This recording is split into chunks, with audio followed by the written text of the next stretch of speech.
what's happening on the street.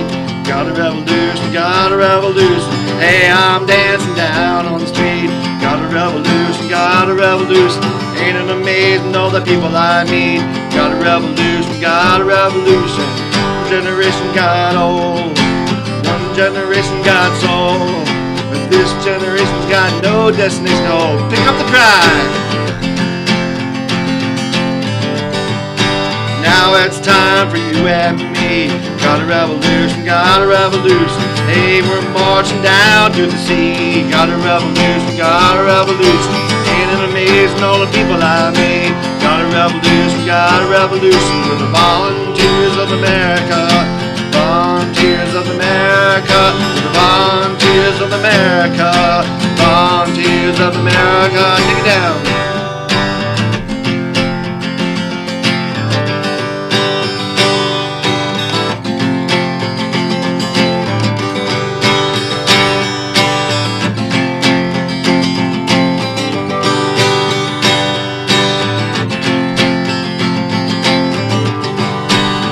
What's happening on the street? Got a revolution, got a revolution. Hey, I'm amazing all the people I meet. Got a revolution, got a revolution. Ain't it amazing all the people I meet? Got a revolution, got a revolution. Volunteers of America, volunteers of America. Volunteers of America, volunteers of America, volunteers of America, the volunteers of America, volunteers of America.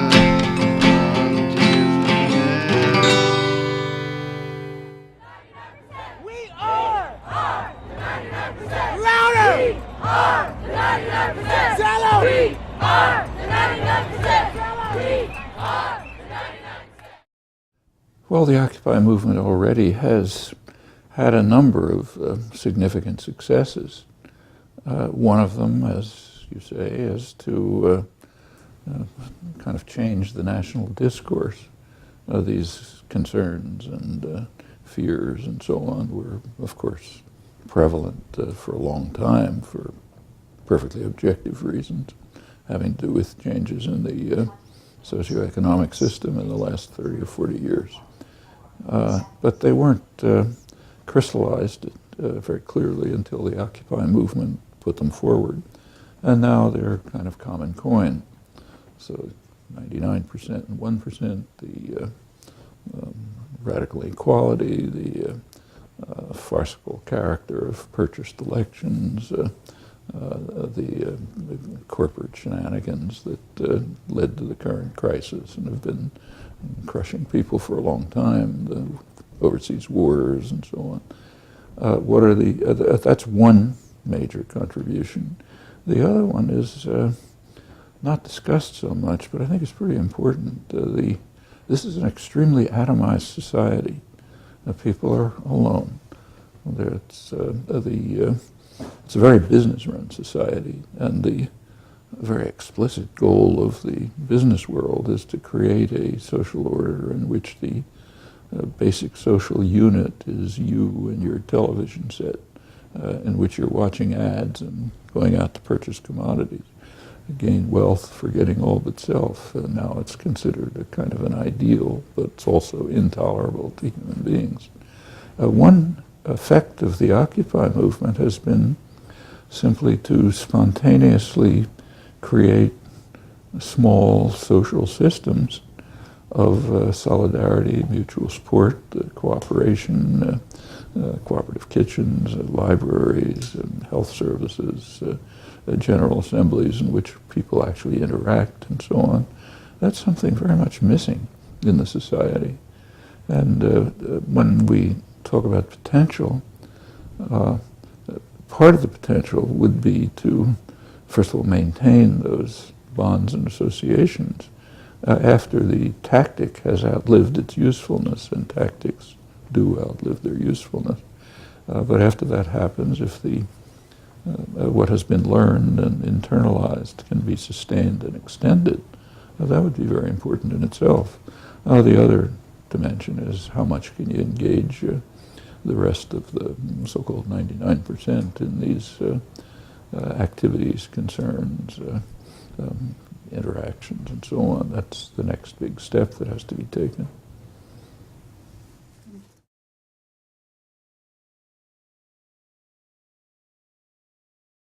All right, let's just rock this shit, people. It's about time. All right, I'm the Night Watchman. This is the Freedom Fighter Orchestra, and welcome to the Night Watchman's Worldwide Rebel Tour. Yeah! Yeah!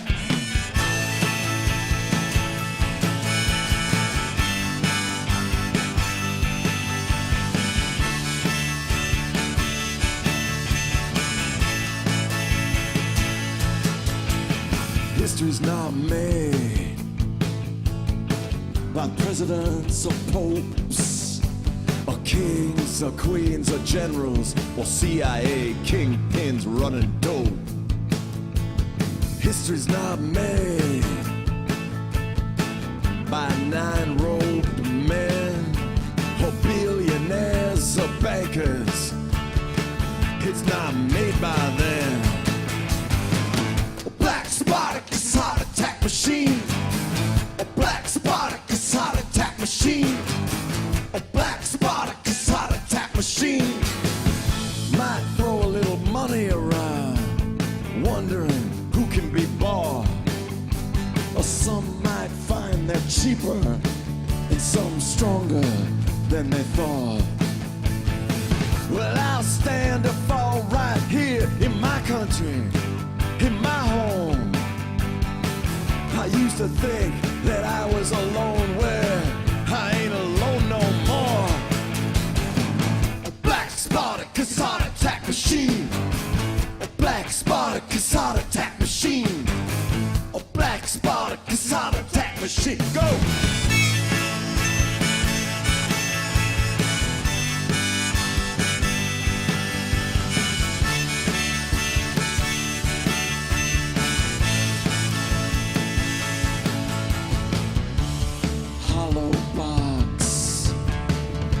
Steel string, union made, let freedom reign. Me and my people are hungry. Me and my people are through. Me and my people are ready. Me and my people, we just about do. I'm a massive airstrike on a beautiful night. Yeah, it's my song I'm singing. Somebody better start counting. We're coming out swinging. A black Spartacus heart attack machine. A black Spartacus heart attack machine. A black Spartacus heart attack machine. A black Spartacus heart attack machine. Go!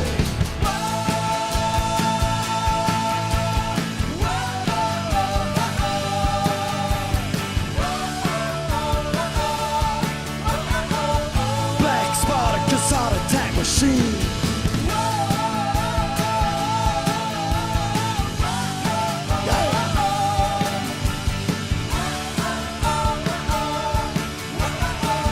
Black Spartacus heart attack machine. Let's go. Ha!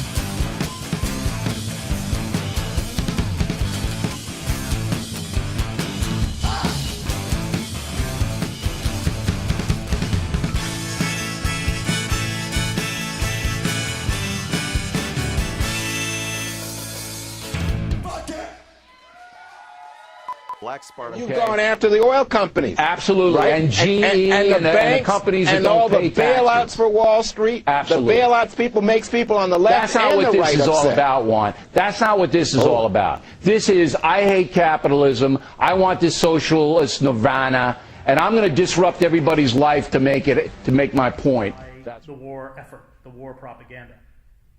And in fact, this was at the beginning, Wilson wanted the harsher measures of control that he could employ through the Sedition Act and the Espionage Act.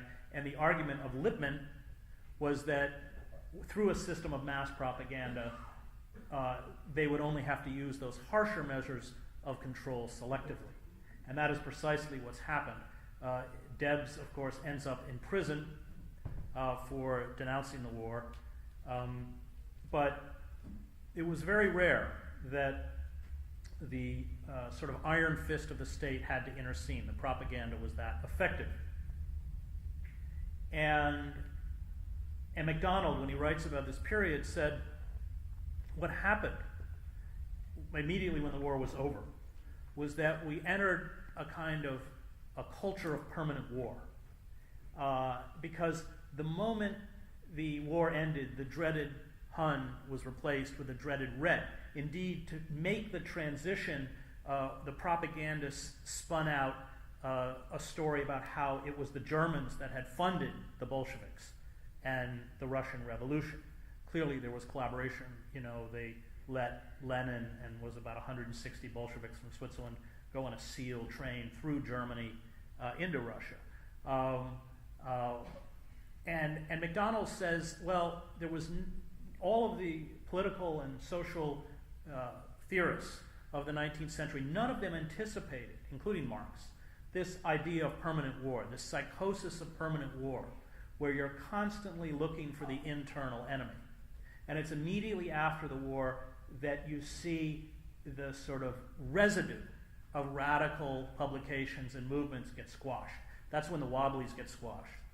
Of course, Joe Hill, union organizer, gets hung in Utah on trumped-up murder charges. Big Bill Haywood, another leader of the Wobblies, another sort of falsified charge of murder. He flees the country, and Big Bill Haywood spends the last 10 years of his life in exile in Moscow. You have Emma Goldman and Alexander Berkman and about 300 other radicals deported to Russia. The masses is shut down. Appeal to reason, even though they took pro-war editorial stances throughout the conflict, is shut down. The Palmer raids, and that began the power elite's assault against popular and radical movements. Now, in any functioning democracy, the liberal establishment is not designed to be the political left. It's designed to be the political center. And I think Chomsky has done a pretty good job of defining what the role of the liberal class is. That it acts as a kind of safety valve that makes possible incremental and piecemeal reform when there are disruptions in the society and grievances and injustices. So that in the New Deal, you have a liberal establishment under Roosevelt that responds to the massive unemployment and poverty by creating programs. And when Conrad Black wrote his biography of Roosevelt, he said that Roosevelt's greatest achievement was that he saved capitalism. And I think that's right. That's what a liberal class does. It sets the parameters of debate so that one can critique the excesses, for instance, of capitalism, but one can't critique capitalism itself. And all of those who step outside the boundaries set by the liberal class become pariahs. So these assaults against popular movements were accompanied by, of course, the Red Scare and witch hunts, which culminated in the 1950s with the McCarthy hearings and the purging of thousands of intellectuals, professors, journalists, artists, writers from the mainstream society. I taught at the University of Toronto a year ago fall, and spent time with a guy named Chandler Davis, who was one of the great mathematicians of this country, who got caught up in the Red Scare, actually went to prison for 6 months, fled to Toronto at the university, taught at the university there for the rest of his life, and never came back. Many people were not fortunate enough to get employment. Social work unions were decimated. Social workers used to advocate on behalf of their clients. And so with the destruction of the radical movements and a disemboweling of the liberal class itself, witch hunts inside the ACLU, journalists like I.F. Stone probably our greatest investigative journalist, becomes a pariah. He can't even get a job at The Nation magazine. We lost pressure.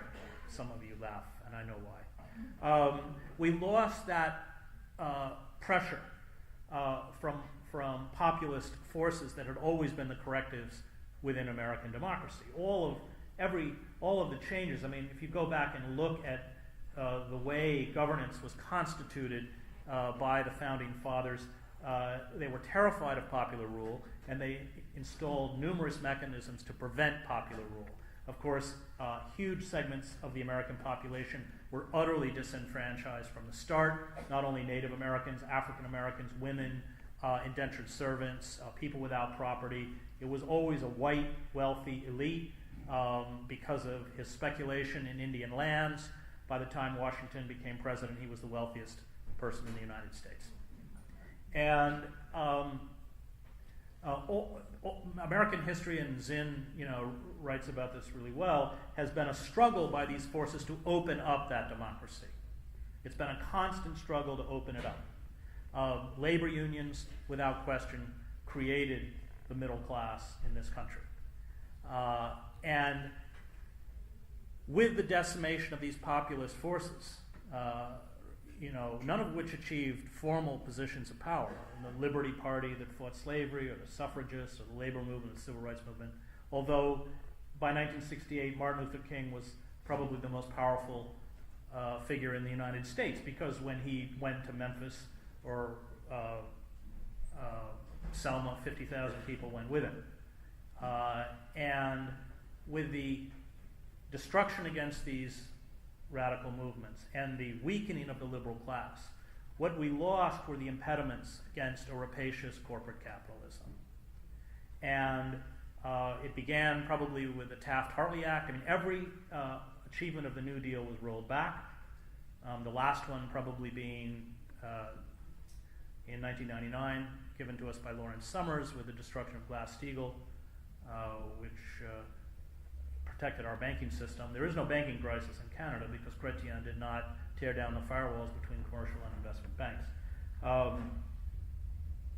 And by the early 1970s, in the words of the Harvard historian Charles Mayer, we began to shift from what he called an empire of production to an empire of consumption, which meant that we started to borrow to maintain both a lifestyle and an empire we could no longer afford. We saw the decimation of the manufacturing base in this country and the ability of global corporations to create a kind of worldwide neo-feudalism. There was actually a pretty good story in the New York Times a few days ago about the conditions of workers in China who make Apple products. And what happens is the American worker is now told that they have to be competitive in a global marketplace, which means that they have to be competitive with sweatshop workers in Bangladesh who make 22 cents an hour, or prison labor in China. In that two-part series in the Times, they quote Steve Jobs when Obama asks him why, and there's between sort of subsidiaries of Apple, that 700,000 people are employed, why some of those jobs can't come back, and Jobs apparently curtly answered, those jobs are never coming back. So we lost our radical movements. Our liberal institutions were severely weakened. That's how figures like Henry Wallace, Roosevelt's vice president in 1948, runs for president himself, is tarred with being soft on communism. It's the tactic that Nixon used quite effectively, whether against Helen Cahigla Douglas or other candidates, including, of course, McGovern. It becomes a way of shutting out anybody with a conscience, anybody who seeks any kind of redress to the rising social inequities that are taking place in the country. Manufacturing starts to leave. You have a huge rise in deficits. Of course, now we have, I think, the largest deficits in human history, which we can't repay. For me, one of the sort of low points in American history comes with the arrival of Bill Clinton. Clinton, who speaks that traditional language of that feel your pain language of liberalism, but assiduously serves the interests of corporations. And that becomes the template for the new liberal. The words don't in any way match the actions. So it's Clinton that shoves through NAFTA, the greatest betrayal of the working class in this country since Taft-Hartley. It's Clinton that destroys welfare. It's Clinton that deregulates the FCC, so Clear Channel and Rupert Murdoch's News Corp can buy up. I think Clear Channel runs 1,500 radio stations across the country. It's Clinton that deregulates the banking system under Larry Summers. And like Obama, Clinton is, certainly knows where the centers of power lie. And by the 1990s, the Democratic Party has fundraising parity with the Republicans, and by the time Obama runs for president in 2004, the Democrats are getting more.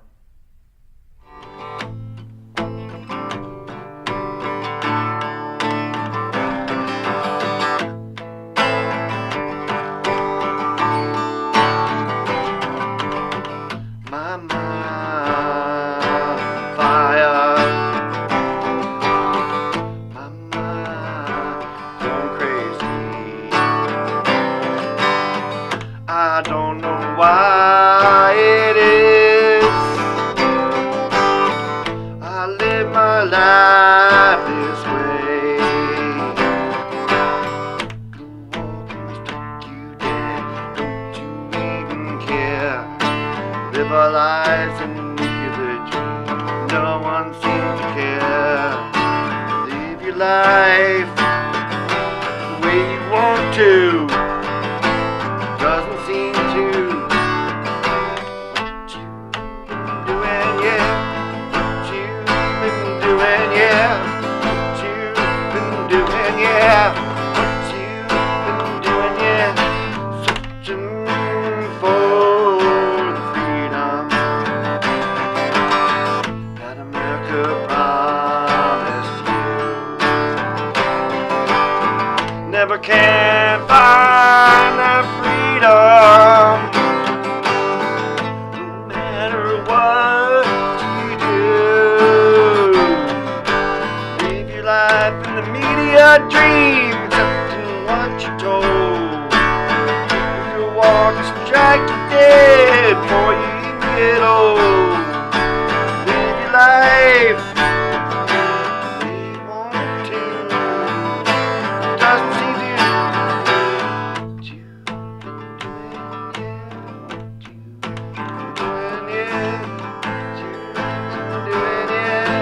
My mind on fire, my mind going crazy. I don't know why it is I'll live my life this way. American troops in Beirut, no one seems to care. Live your life in the media dream, accepting what you're told. Live your life the way you want to. Doesn't seem to. What you've been doing, yeah. What you've been doing, yeah. What you've been doing, yeah. Feel the bombs dropping down on Baghdad. Million Iraqi babies dead. Don't you even care? Yeah, the Iraq war ended last December. No parade for the veterans. Don't you care that you're so pathetic? That one banker went to jail for the greatest theft in kind. Don't you even care? Don't you even care? Saddam Hussein was our friend back in 1980 land. Come 2,000 men, we're gonna shoot down, take away our hand. Now I'm reading the book, yeah. How we, the Mujahideen, freedom fighters against the Russians now are our enemy. Don't you ever question what you've been told? Don't you even question what you've been told? Barack Obama, charade. Where's the hope? And where's the change? Where's the hope? Yeah. Where's the change? $1 trillion student debt. You call that progress? Ain't no job for you out there. There ain't no job for you out there. There ain't no job for you out there. You be on the street before the police come and get you. Police been bought off by the corporate masters. Yeah, call the Occupy dirty. Call them drug addicts. What about free assembly? What about freedom of speech? Yeah, Obama, big old freedom man. Guantanamo still in this land. Oh yeah, you believe the hype? Bill Clinton. The worst thing ever happened to the working class. Sign NAFTA. Repeal Glass-Steagall. But still, he called the black president, yeah, right, illegal invasion of Haiti. So come on, people, see past the labels. Come on, people, past the labels. My mind, fire. My mind goes crazy. I don't know why it is I live my life this way. The wars like you did, don't you even care? Live your life in the media dream, accepting what you're told. Live your life the way you want to.